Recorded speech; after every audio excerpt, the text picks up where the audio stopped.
I want to make that change. I want to take that leap. I want to finally move forward. But something keeps holding me back. If that sounds like you, then this video is for you. But this isn't your typical mindset talk, because this time I didn't plan the message, I pulled it. See, the other day I reached out to my tarot deck, I shuffled, and the first card that came out for me was the Two of Swords. This one. It shows a woman at the edge of the sea, still, calm, blindfolded, two swords crossed at her chest, dressed for battle, but not moving. If you know the card, you know the energy. It's about indecision, difficult choices, being stuck in the blurry in between. And I knew it. This is it. This is what we need to talk about. So I pulled more cards, and together they told me a story, not of prediction, but of perspectives. See, I don't use tarot to tell the future. I use it as a creative compass, a tool for insights and new ways of looking at common issues. So, if you haven't let your curiosity lead you lately, let it lead you today. With an open mind and an open heart, come with me on this journey through the 5 stages of transformation from hesitation to clarity. And if there's a specific part you want to dive into, feel free to check the timestamps in the description below. Let's be curious. For stage 1 of this journey, the card I pulled was the Seven of Swords. And this card has a sneaky trickster energy. But the question is, who is tricking who? Is there someone deceiving you, or are you being the trickster, deceiving others or even yourself? This stage is all about realizing the patterns. It's an invite to see if you've been living authentically. It's about all the quiet lies you tell yourself to keep going, all the hidden patterns you've been sustaining despite not being okay with them. Have you been feeling that you've been true to yourself lately? Or are you just performing to what others expect from you? Have you been carrying more than you should be carrying and struggling in silence? Have you been teaching people that you do not need help and that you're okay being undervalued? See, sometimes we unknowingly become loyal to a version of ourselves that is more convenient to others than to us. And we forget to question, is this really true? Or is this just familiar? This card, if anything, is calling us to be honest with ourselves, to recognize the old conditioning, the roles we're playing to please others and gain their approval, the pressures we've been sustaining, the survival mode we've been living in.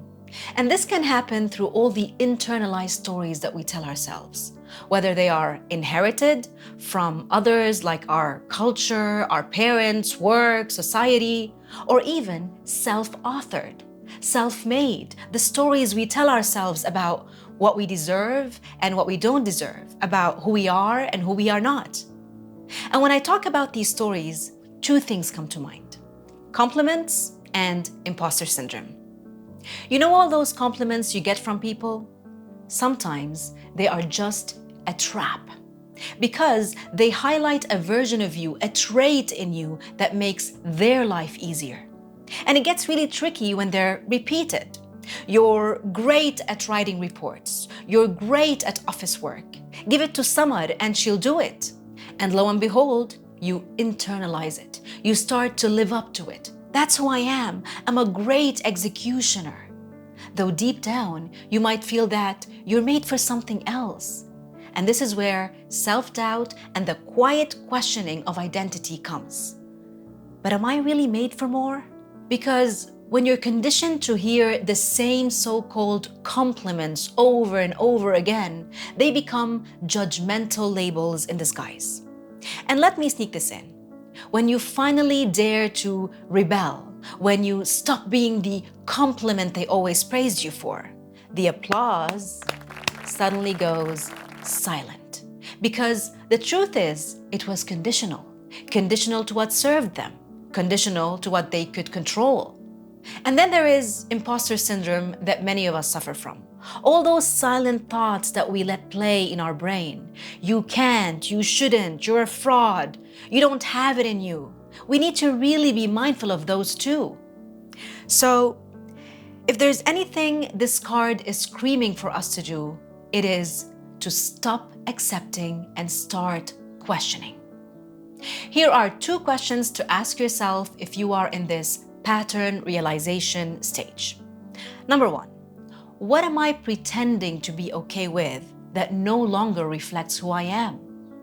Because sometimes the first act of self-worth is admitting I've been lying to myself just to keep going. Number 2, what am I praised for that might be shrinking me? Because the longer you live in a narrative that shrinks you, the harder it becomes to remember that you were never meant to be small. And when you're done, complete this sentence. I've been telling myself blank, but the truth is blank. The second card I pulled was the Six of Wands. And for me, it felt like a natural transition because once you begin to see the patterns, you also start to feel the desire to break free, to triumph for yourself, to hold your head high and lead the way forward, and to be recognized for who you truly are. It might be that you are tired of being behind the scenes and you now want to take center stage. And who said you don't have the right to feel that and be that? But just be mindful that the desire for recognition isn't secretly rooted in validation seeking, because that's one of the hidden messages this card can carry. This stage is about the spark, the awakening. It's about this inner readiness to rise, to stop performing, to stop shrinking. It's the realization that you want more, and not in a superficial way, but in a truthful, aligned, and respected way. But this stage also acknowledges the pain of rising and daring to dream, because that's when sometimes we dim our own light. What we need to do instead is not just to carry the desire, but to give ourselves the permission to sit with it, to really define it for ourselves. I always say, simmer in it. Flavors need time. Here are 2 questions inspired by the Six of Wands card. Number 1, what would it feel like to finally be seen for who I really am and own it? And number 2, what would making that decision open up for me? As you answer these questions, you might find that you'll be disappointing a few people along the way. But what if you do? Would that steer you away from what you truly want or fuel you to keep moving anyway? Because there will be people who won't like it when you outgrow the shell, outgrow the story, the part they casted you for. So be ready. And remember, their silence, their disapproval, their confusion, that's not your problem. It's their problem to fix. As you practice defining what's next for you, here's a quick prompt that can help. If I let go of what's expected and followed what feels true, I would be...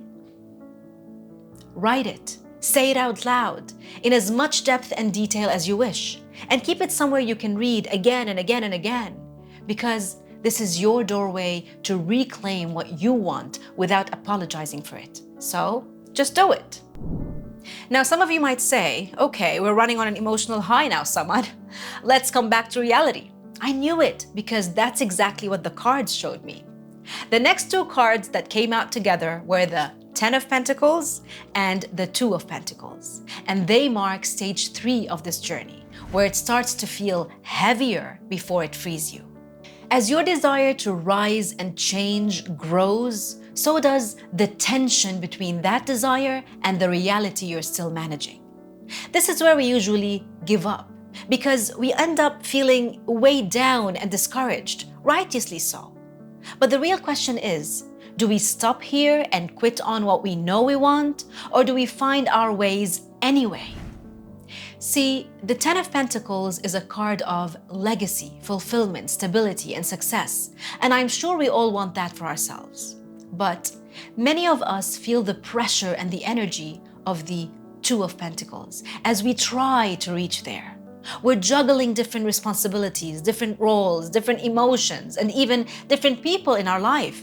And we're trying not to drop anything, but it's exhausting.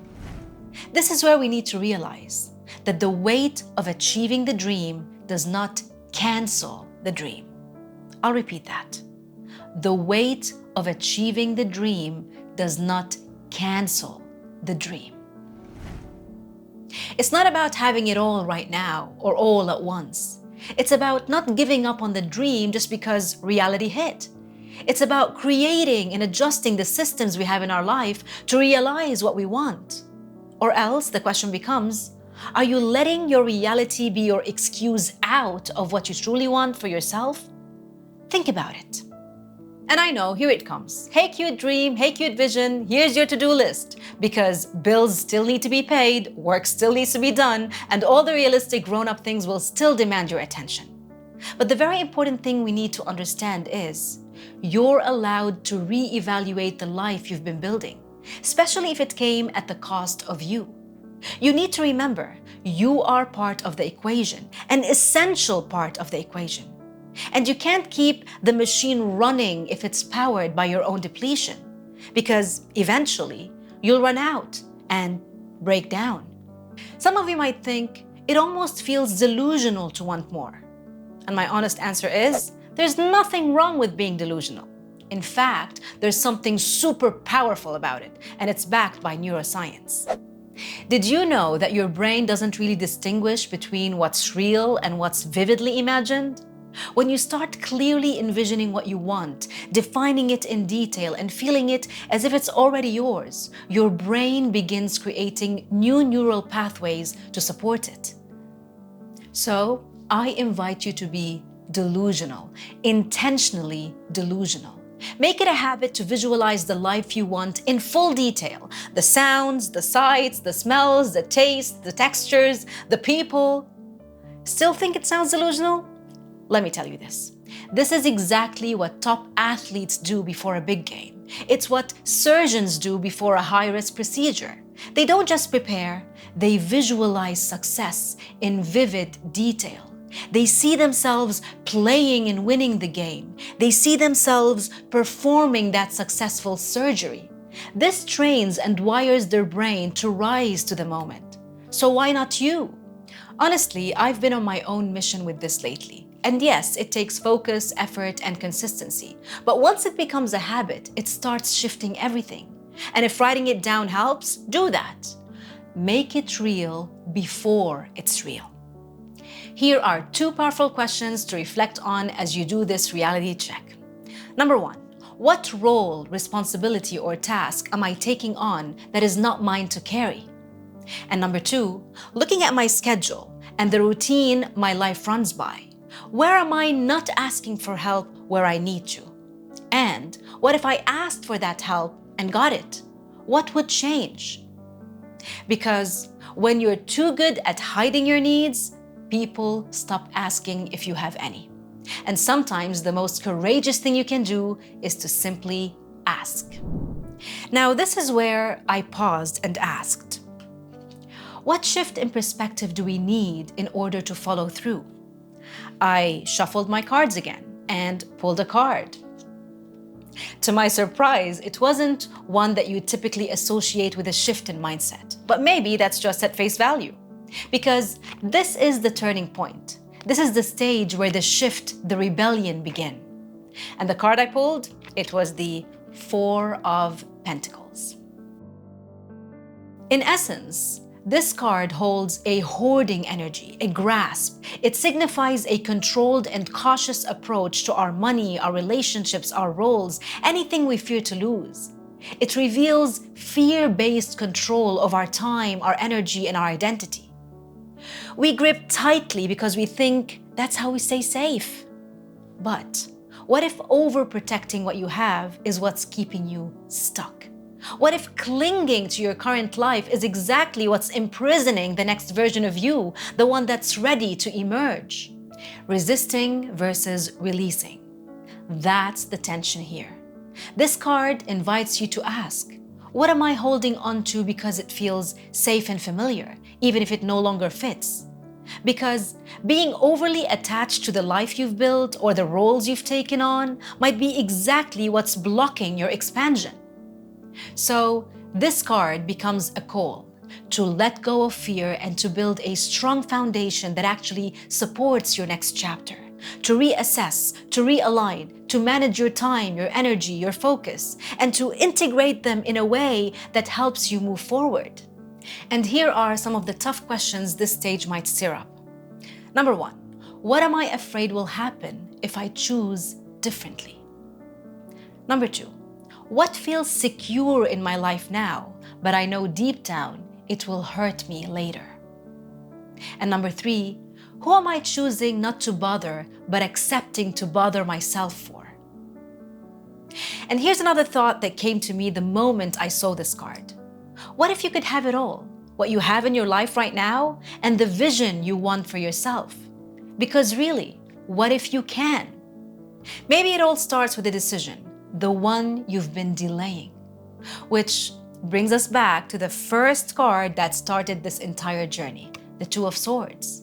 And that becomes stage 5, the choice. So here you are, still at the edge, still blindfolded, but something's different now. You're not confused anymore. You've seen the patterns you've been living with.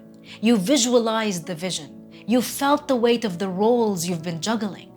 And you've recognized that refusing to release is what's keeping you stuck. So now you're not frozen. You're just finally ready to take off the blindfold and make the choices you've been postponing. Because everything changes the moment you realize that the more you tolerate what is limiting you, the more you delay what is yours to claim. Now, let me ask you this.